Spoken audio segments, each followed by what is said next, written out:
So I am chatting to Joe, who is one of the luckiest people in the world right now because he's already played Tears of the Kingdom. Now, Joe, let's get the big one out of the way.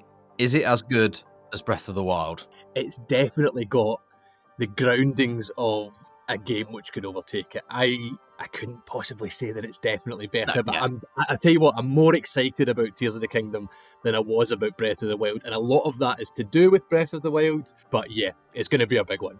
You haven't got any reason to expect that it isn't anything other than the same level or better. Yeah, exactly. We've seen quite a bit of the story and we've kind of got some touch points there, so we kind of know where that's going. What I'm really interested in is, did you make any insane contraptions or humongous weapons using the Ultrahand? I made a fire-breathing shield at one point.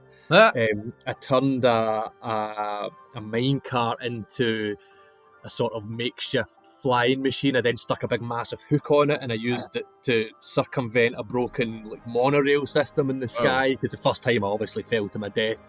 First 2 or 3 times I don't care to admit that I hadn't worked it out. And that's always the way, and I think that we're seeing a real shift towards that. I mean, it's been happening for a long time in video games, but I think that, learn by doing but learn by failure, which has been popularised by From Software's games and Elden Ring in the last 18 months or so. And I think that Zelda is really pushing into that space as well. I think Breath of the Wild did it in its own right before, where experimentation was really, a driving force in that game. But in Tears of the Kingdom, it feels like that's front and centre. There's so much to do. The Ultrahand ability lets you pull in different contraptions, some of which you might have made yourself, some of which is just out in the land, and tack it onto things. At one point, I made a glider that had 2 fans on it and a rocket propelling it into the sky with a joystick that I was supposed to use to control it. But at one point I forgot to tie that down, so the whole thing fell apart, and it's hilarious, some of the hijinks you can get into, but it's never unfair. It's teaching you that you need to work this out yourself. It doesn't take you by the hand, certainly from what I've played, but it never feels punishing, and that applies with the fuse ability as well. The breakable weapons, they're back here in Tears of the Kingdom, but you can reinforce your weapons with anything that's lying around. You might put a boulder on the top of your sword, a spear on top of your sword to raise its strength. As I mentioned in my preview, at one point I fused a really long spear with another really long spear to make a really, really long spear. So, you don't need to be thinking really scientifically or, have all this imagination in your head. You can basically fuse virtually anything in the short time that I played. I'm really interested to see how players push that and come up with their own humongous creations over the course. I read in your preview that you put a fan on backwards when you were building stuff and you didn't really realise it. How much leeway do you get with building or putting stuff together using the Ultrahand?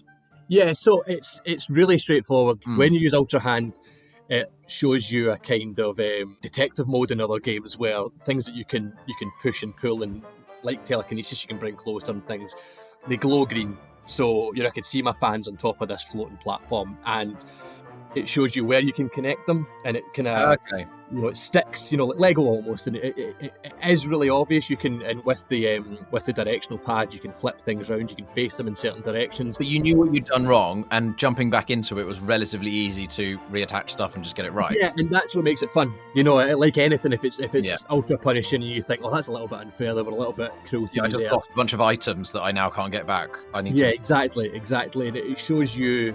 It's that learn by doing kind of principle. It shows you, in quite dramatic fashion, here's why you're an idiot. Here's how you might do it better next time. And it's a kind of slap on the wrist, but it's fun. It's fun, and that's certainly in the time when I was playing, I never felt like I was being punished. Something that has been shown, but nobody's really making too much of a noise about, is the recall ability. But I think that looks amazing, and it also, it's going to have so many uses, and you've used it a bit already. Yeah, so when I used it, I was trying to breach an enemy stronghold, and there was this kind of wooden ramp going up in this wooden barricade, and they forced the barricade down with this Indiana Jones style mace ball spike thing, which would have inevitably, you saw them in Breath of the Wild to an extent, but this was hurtling towards me. But when you use recall, you can send it back in the path way that it has. But while you're doing that, it's basically reversing time, but you and everything around you is moving in normal time. So this spike ball rolls back up the hill, but as the enemies are running towards me, they don't get out the road and they get crushed. But there's loads, again, I hate to fall into the realm of cliches, but the possibilities there are pretty limitless. I mean, if someone fires a fire arrow at you and you're able to latch onto that, you can send it back.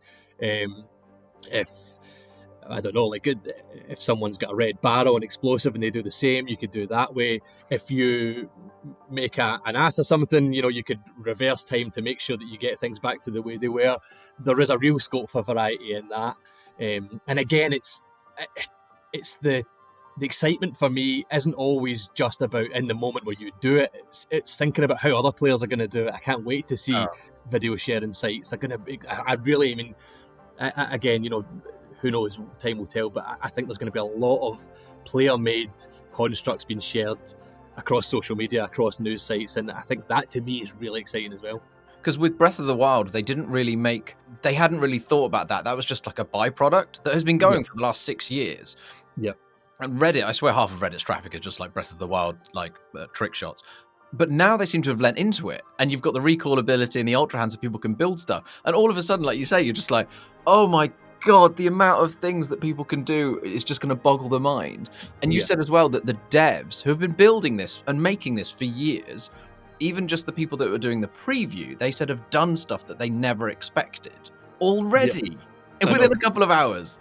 I know. There's a lot of hilarity in the room, often through the most gruesome of deaths, and again from misadventure. But they seemed genuinely quite surprised at what players were doing, because again, talking about Elden Ring, we've saw so many different ways that players are taking on bosses or working their way around the map, with Tears of the Kingdom introducing these very player-facing, as you say, mechanics and abilities which are allowing players to express themselves in many ways. I can't wait to see what players are doing. I can't wait to see what I end up doing, how many times I'm going to fail gloriously and then maybe get that one time where I manage to get past the boss. It's really exciting. I think that kind of creativity really speaks to me, and I'm sure it will speak to a lot of Zelda players. We've got to be slightly editorial and balanced here, so I'm going to try and end on a maybe negative / critical note. This is a big game, and it always amazed people. 6 years ago, when Breath of the Wild ran on the Nintendo Switch, as well as it did, it's that thing where now you have the fuse ability, the recall ability, and there's like platforms in the sky. There is so much more going on. Running on 6-year-old hardware,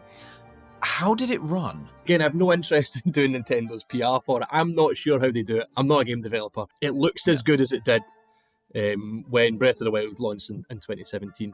Granted, I have not played it in handheld. I've only played it docked on a fancy television. Nintendo are normally pretty polished in this regard. Time will tell. But maybe it won't look quite as pretty there, but there was certainly no issues that I saw. Again, I have complete faith in Nintendo. They don't release anything that isn't done.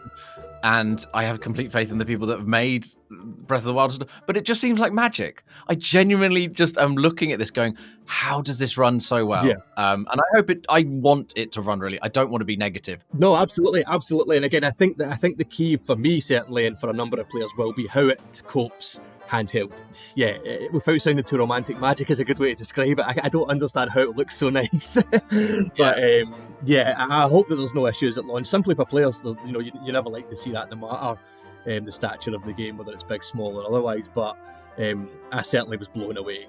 And I think that if it keeps that up, a number of players will be. Wait and see how it is in handheld, but I can't see us having Game of the Year conversations at the end of the year without Tears of the Kingdom at the very top just now. I can't wait for the 12th of May. I'm very much looking forward to having fun, failing fast with everything that there is to do in Tears of the Kingdom.